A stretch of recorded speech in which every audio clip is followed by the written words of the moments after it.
So far, I'm actually quite enjoying this series. Color me shocked.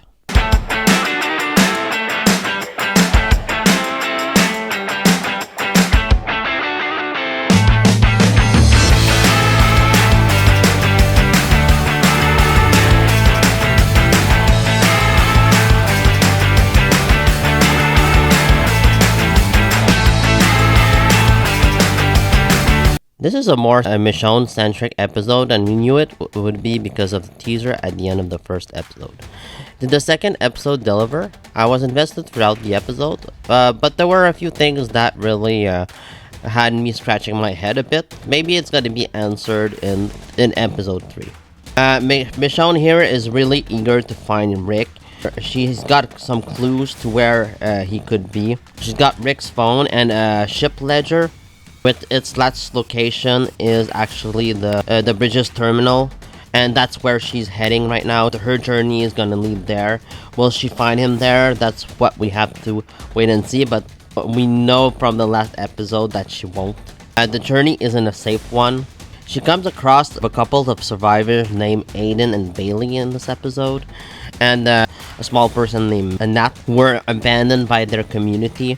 This community, they survive by just abandoning people. They don't go after their own, and of course, Michonne doesn't believe in that. That's against the code of Alexandria, where no one gets left behind. And here, clearly, this community, they don't care about their own people. She's interviewed by someone in high leadership, a woman named Elle. Michonne asked for a horse, but Elle wants to know more about Alexandria.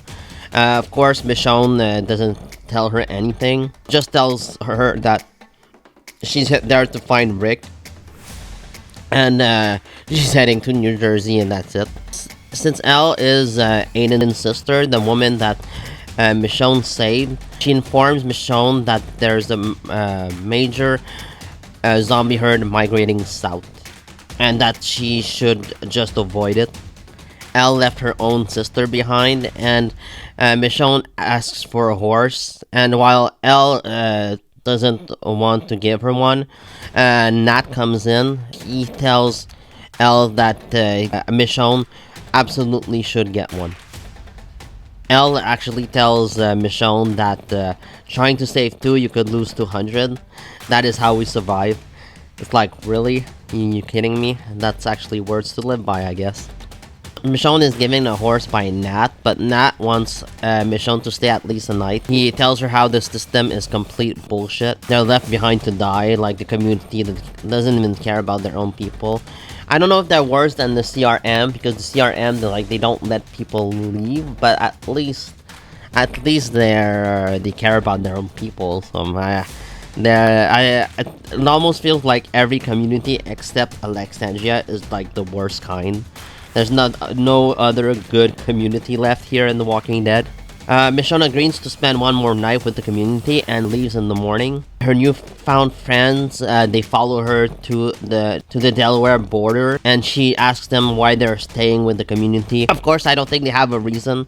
Personally, they're just maybe afraid to start over, start fresh, start somewhere new. Michonne goes off to her journey alone, and she quickly finds the zombie herd. She takes her katana sword. She takes her sword and she goes directly to the zombie herd. She's prepared to like slice her way through, which is a very stupid idea because she's alone and she has nobody else.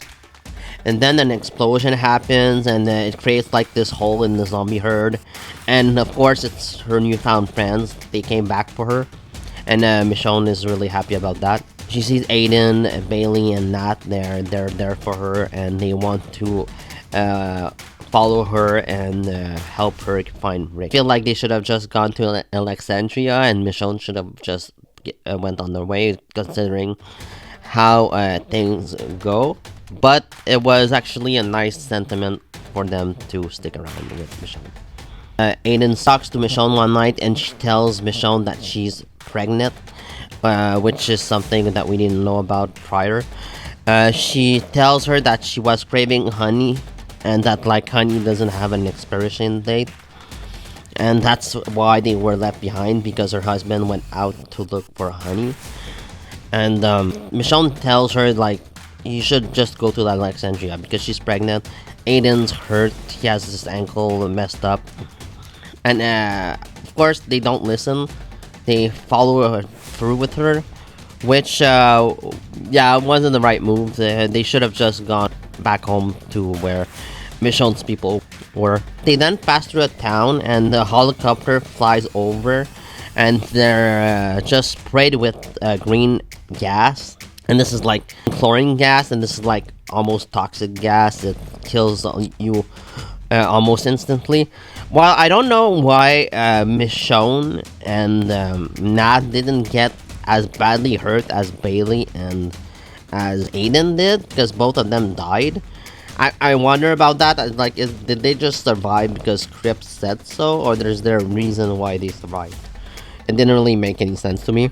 Michonne, she brings the survivors into a store, and she goes out to look for oxygen tanks so that they can breathe. And she comes back with the tanks, but it's already too late. Aiden and Bailey are dead. They're returned to zombies. Nat, he's hiding. He couldn't kill them, so Michonne she ends them. She cuts through their heads. They decide to stay in the store for like a year. I think they stay there for a very long time, and they eat like tomato sauce and some supplies that they had. They need to recover. Their lungs are very damaged by the gas. They finally decide to leave, and they manage to get to Delaware. Now, of course, they don't find Rick.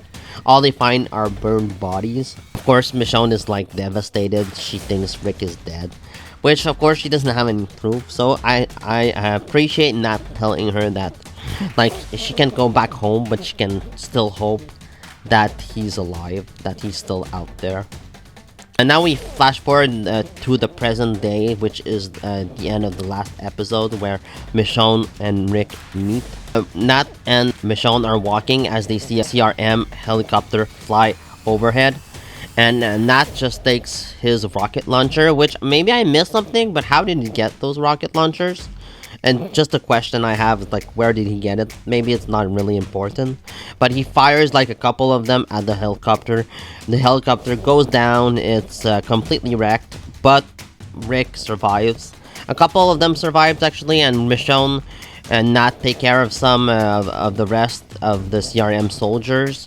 And Michonne, she takes off the masks of the guys that before she kills them, which is a very smart thing to do, because what if she had killed Rick just before meeting him? That would have been so tragic.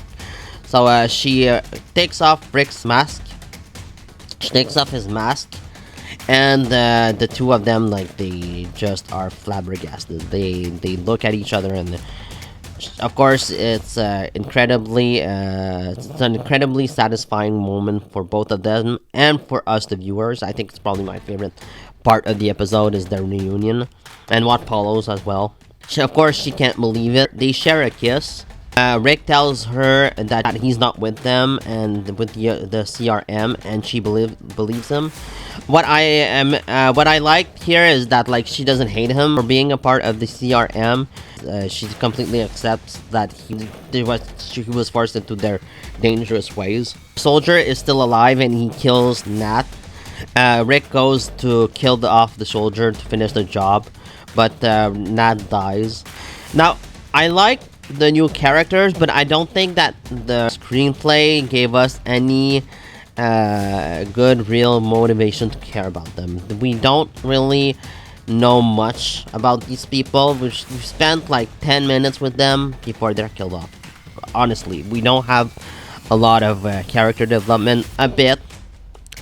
We know that Nat was abandoned by his parents, but that's just all we know. I would have liked maybe to have seen them survive, and then try to escape the community with Rick and Michonne. But it's like a Walking Dead trope, I guess, to kill off the supporting cast while keeping the main cast alive. I guess that's just the way it is. Rick tells Michonne that more are coming and that they need to get rescued or caught because they probably wouldn't make it out there alone. They probably wouldn't escape in time, but wouldn't they? I mean, they had time. They had time before the helicopter got there. So I'm kind of a bit confused that they didn't actually just run off together and like hope for the best. Maybe the CRM are just way too powerful, but like it doesn't seem that way. It doesn't seem that the CRM are actually that big of a force to deal with. Maybe like Alexandra is bigger than the CRM. We just don't really know at this point.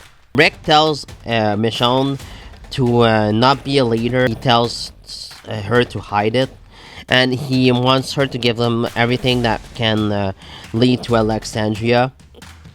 And she does. She does everything that he asks, and he has to point a gun at her, but their story needs to look credible. Their lies need to look credible. So he points a gun at her, and she smiled because like she's so happy to have found him finally, and he's still alive. So that at least is a plus, even though they're about to get caught. Back at the camp, Michonne tells the jury all the lies, and they buy all of it, and she's freed. Rick and Michonne, they embrace.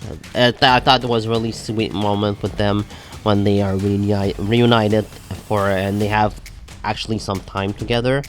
Rick asks if Judith is okay, and Michonne says, "Yeah, she's great. She's still alive. She's doing well." "I found you," she says. We're gonna have to wait to see how they escape the CRM. I hope it's not gonna take the entire season. It might actually.